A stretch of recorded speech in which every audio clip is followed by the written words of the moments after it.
आदाब, मैं हूं मुमताज आलम रिजवी और इस वक्त मैं बात करूंगा मुल्क के हालात को लेकर के। मैंने नहीं देखा 1947 से पहले मुल्क के हालात क्या थे कि जब मुल्क गुलाम था और आजादी की तहरीक चल रही थी, लेकिन इसके साथ साथ फिरका वाराना फसादात भी हो रहे थे। मैंने नहीं देखा कि 47 के बाद कितने बड़े पैमाने पर कम्युनल राइट्स हुए और एक खौफ का माहौल। जाहिर है कि जब कत्लेआम होगा तो खौफ भी होगा, फिक्रमंदी भी होगी। लेकिन आज आज मुल्क के जो हालात हैं वो मैं अपनी आंखों से देख रहा हूं, उसको महसूस कर रहा हूं कि आखिर देश के हालात क्यों रोज बरोज बद से बदतर होते जा रहे हैं और इससे हासिल क्या होगा। और ये मैं नहीं सोच रहा हूं, ये फिक्रमंदी सिर्फ मुसलमानों की नहीं है, बल्कि पूरा देश और देश के वो लोग जो जानते हैं हिंदुस्तान की कीमत क्या है, वो जानते हैं कि ये जो भारत की सरजमीन है इसकी अहमियत क्या है, जो इतिहास पर नजर रखते हैं वो फिक्रमंद है। दरअसल जिस तरह से मस्जिदों में मंदिर ढूंढने का काम किया जा रहा है, जिस तरह से हिंदू और मुसलमानों को आपस में लड़ाने की कोशिश की जा रही है और एक खास तबके को परेशान करने की कोशिश की जा रही है, हरासा करने की कोशिश की जा रही है, उस पर सवाल खड़े हो रहे हैं। प्लेसेस ऑफ वर्शिप एक्ट 1991, जिसका जिक्र बाबरी मस्जिद वर्सेस अयोध्या में फैसला करते हुए 5 जजों की बेंच ने कहा कि ये अब ठीक नहीं है कि मुगलों के दौर में जो कुछ हुआ है उसको आज देखा जाए, हो गया जो होना था। नए दौर के एतबार से देश को आगे लेके जाया जाए। लेकिन सवाल यह है कि जो लोग संविधान की बात करते हैं क्या वो सुन रहे हैं? आखिर इसकी वजह क्या है? क्या वजह है कि जब भाजपा 240 सीटों पर सिमट गई, 400 पार का नारा देने वाली भाजपा जब अपने दम पर केंद्र में सरकार नहीं बना सकी, तो आखिर इस तरह के हंगामे क्यों? बाबरी मस्जिद अयोध्या का मामला था, चैप्टर क्लोज। अयोध्या में भव्य राम मंदिर बन गया, लेकिन अब ज्ञानवापी मस्जिद पर अटैक, अब मथुरा की शाही जामा मस्जिद शाही ईदगाह पर अटैक, अब संभल की मस्जिद पर, फिर दरगाह अजमेर शरीफ पर, और यही नहीं बल्कि ताजमहल, कुतुब मीनार और तमाम जो इस तरह की ऐतिहासिक मस्जिदें, एक लिस्ट लेकर के घूमा जा रहा है। अब इस पर एक बयान आया है जो बड़ा इंपॉर्टेंट और आंख खोल देने वाला बयान है। यह बयान है साध्वी देवा ठाकुर का और वो सुनने से ताल्लुक रखता है। छोटा सा बयान है लेकिन बहुत इंपॉर्टेंट। उन्होंने अपने बयान में कहा कि दरअसल ये मस्जिद के नीचे मंदिर तलाश नहीं किया जा रहा, ये मस्जिद के नीचे सत्ता की चाबी तलाश की जा रही है। ये उसको ढूंढा जा रहा है कि कैसे हम हुकूमत में बने रहें, कैसे हम बगैर काम किए इक्तदार में जमे रहें। ये उसके लिए ये काम किया जा रहा है। देखिए, छोटा सा वीडियो है जो एक्स प्लेटफॉर्म पर इस वक्त वायरल हुआ है।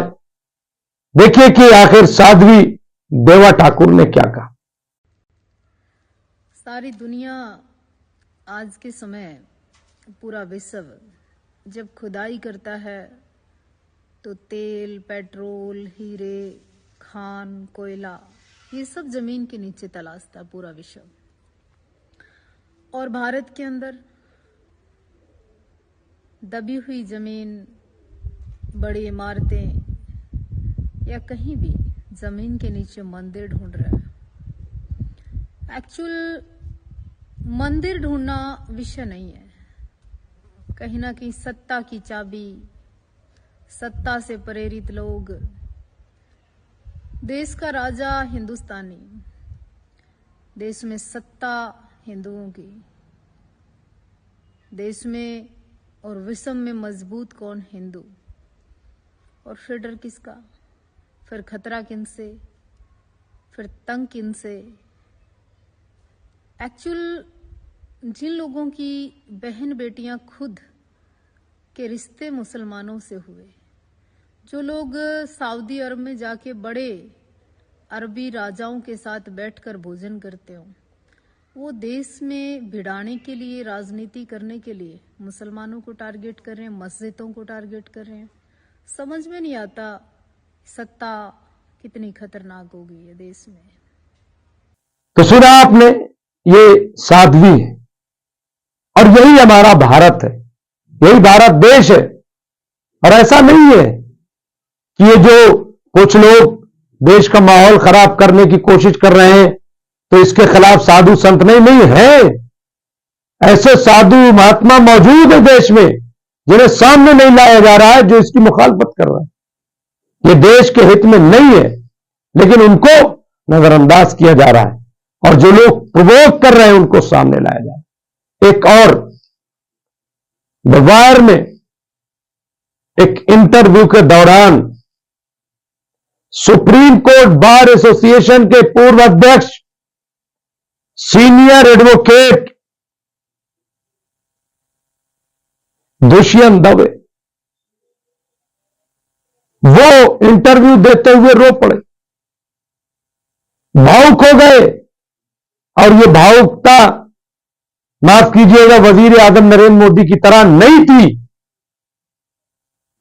बल्कि उसमें सदाकत छिपी हुई है। उन्होंने कहा कि जब मैं सोचता हूं आज अपने देश के बारे में तो मुझे नींद नहीं आती। मेरी वाइफ कहती है कि आखिर क्या जरूरत है कि आप इसमें इन्वॉल्व रहते हैं, लेकिन मैं उनको कैसे बताऊं कि मैं बहुत फिक्रमंद हूं अपने देश के भविष्य को लेकर के, कि आखिर देश का भविष्य क्या होगा। उन्होंने पूर्व चीफ जस्टिस डीवाई चंद्रचूड़ के सवाल पर नाराजगी जाहिर की और उनके फैसले पर तनकीद की। वो फैसला कि जिसके बारे में गुज़श्ता दिनों आपने सुना होगा, हमारे जो सीनियर एडवोकेट राजू रामचंद्रन जी ने अपने एक संविधान दिवस के कार्यक्रम में कहा था कि ये जो ज्ञानवापी के मामले में फैसला देते हुए ऑब्जर्वेशन पेश की डीवाई चंद्रचूड़ ने, दरअसल इन्होंने गलत लोगों के हाथों में गलत चीज सौंप दी और शरंगेबी की मुहिम के लिए दरवाजा खोल दी। ये बात उन्होंने कही। आइए छोटा सा वीडियो हम दुष्यंत दवे के देख ली, द वायर पर इंटरव्यू देते हुए कैसे वो भावुक हो गई, ये देखिए। You don't know how much it is impacting me. Just imagine how much it must be affecting those belonging to the minority community. It's really sad what is happening, and I don't know why nobody in this country wants to stand up and fight this kind of nonsense. Dushant Dave, I thank you for this very, very powerful interview. तो देखा आपने, ये senior advocate supreme court bar association के पूर्व अध्यक्ष दुष्यंत दवे हैं। क्या आपको लग रहा है कि इन्हें किसी बात का लालच है?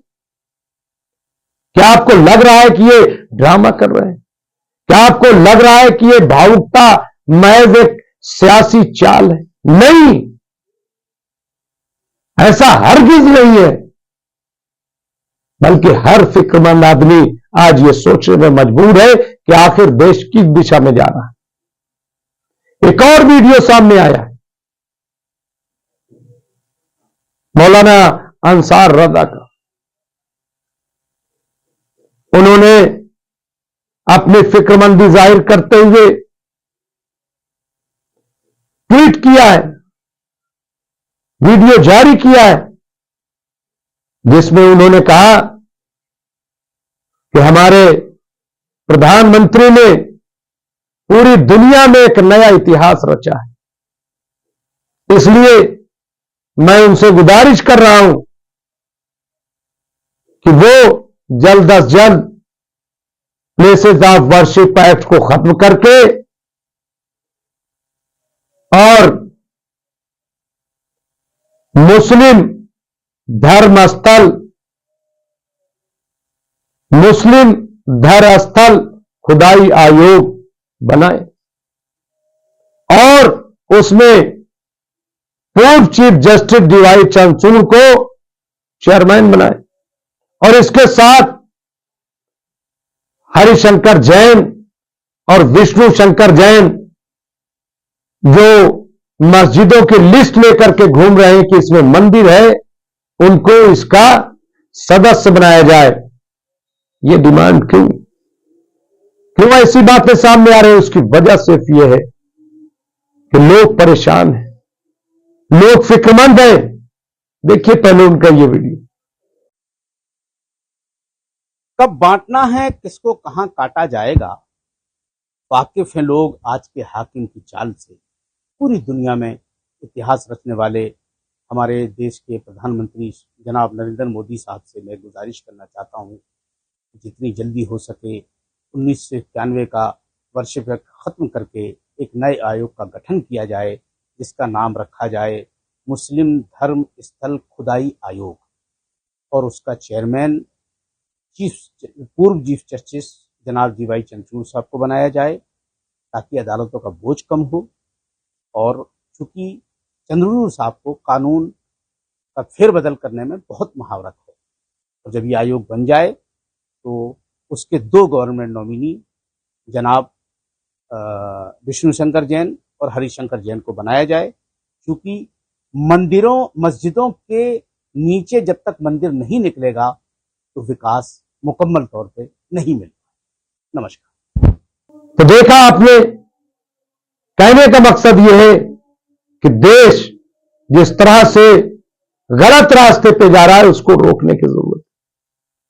वजीर आजम नरेंद्र मोदी को यह समझना चाहिए कि देश में जो कुछ हो रहा है उससे देश का भला होने वाला नहीं है। देश कभी भी अशांति के राह पर चलते हुए विकास नहीं कर सकता, बल्कि विकास के लिए अमन जरूरी, शांति जरूरी है। फिर भारत तो अहिंसा परमो धर्म पर यकीन करता है, फिर इस पर अमल क्यों नहीं हो रहा है? बहुत बहुत शुक्रिया।